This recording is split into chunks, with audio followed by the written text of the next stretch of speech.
He showed up again, the same Arsenal hate watcher, the one who doesn't really sit with matches so much as he audits them for emotional satisfaction. And this time, Sporting CP becomes the latest exhibit in his familiar case file. It's almost impressive in a way, the consistency. Different opponents, different competition stage, same verdict already prepared before the final whistle has even called. Because for him, Arsenal matches are not events. They're expectations with pre-written disappointment. If it isn't open, it is dull. If it is not chaotic, it is uninspiring. If it's not theatre, then it's a failure of imagination. But football, especially this version of Arsenal, has moved on from that kind of grading system. This is a team that has spent years being told they were too soft, too open, too romantic about the game, so they changed. Not dramatically overnight, but steadily, almost stubbornly. Less end-to-end chaos and more control of territory. Less invitation, more discipline. Less, let's see what happens. More, nothing happens unless we allow it. And now that evolution is visible, there's a new complaint already made for it. Boring! It's a curious cycle. When Arsenal were entertaining but fragile, they were naive. Now they are controlled and competitive, they are dull. It turns out the standard isn't really football. It's entertainment on demand with no memory of trade-offs. The Sporting game was exactly the kind of match that exposes that gap in understanding. European knockout football rarely arrives dressed for spectacle. Well, except your Bayern Munich and Real Madrid. It compresses space, it punishes risk, it rewards the team that can stay emotionally steady when the game refuses to open up. Arsenal didn't force the issue into chaos, they managed it. That's not a stylistic accident anymore. It's a firm decision.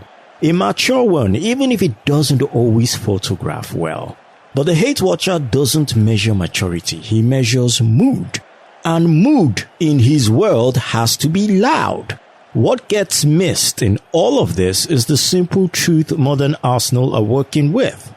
The margin between entertaining and eliminated in games like that is usually one moment, one overcommitment, one broken structure, one counter-attack that turns a decent performance into an early flight home. So they choose control over applause, not because they can't entertain, but because they've learned what entertainment can cost at this level. Of course, none of this fits neatly into his commentary. It never does. It's harder to post nuance than disappointment.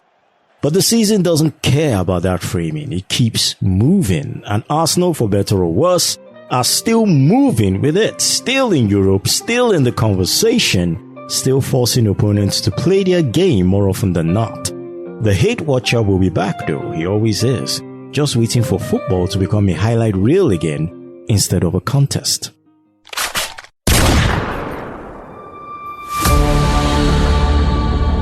Arsenal feel like they're in that phase of a season where everything matters and nothing is quite settled yet. On one hand, they're in the Champions League semi-finals. Yeah, congratulations. That alone tells you a lot. This isn't a team trying to announce itself anymore. It's a team expected to be there. But at the same time, there's this uneasy balance to it all. Because in the league, it hasn't been completely smooth. A few results have slipped away, games they probably should be controlling if they want to seriously push for a title. And those moments add up, they always do. Then there's the cup final loss to Manchester City. It wasn't a disaster per se, but it wasn't the statement they would have wanted either. So you end up with this interesting picture, a team that looks strong, but still not fully finished. And when you listen to fans right now, you can hear the mix of emotions. There's pride, definitely. That part is important. A few years ago, Arsenal weren't even expected to be in these conversations. Now they're in European semi-finals and competing at the top again. Now that matters.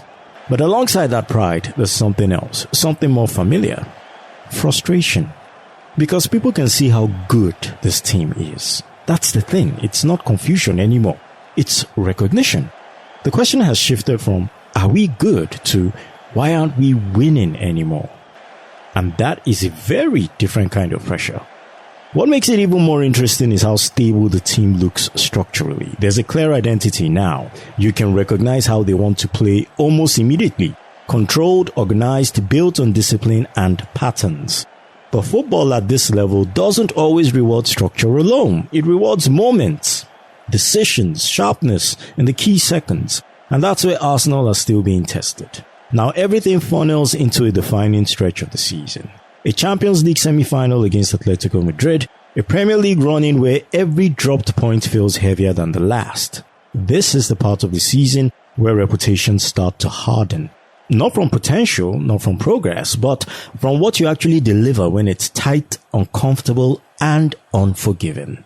And maybe that's the simplest way to put it. Arsenal are not trying to prove they belong anymore. They're trying to prove they can finish what they start.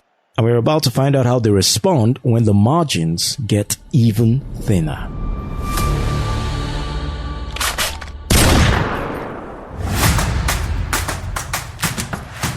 Before we wrap, let's talk real talk. If Arsenal actually go and win this Premier League title, what exactly would you do? Because we know how it goes. Group chats will scatter. Some people will suddenly go, I've been believing this since day one. Others will start pretending they never doubted Arteta in their life. Yimu. Even that one friend who said it's still mathematically possible since October will be feeling like Nostradamus. So be honest, what will you do? Send us a voice note and tell us how you'd react when Arsenal lift it. Speakpipe.com/Upgunners podcast. The link is in the show notes. Click on it, hit record, share your message. Don't forget to tell us your name and which part of town you're even sending your message from. No long talk, just raw emotion. Keep it under 2 minutes. We'll play the best ones on the next episode. Upgunners!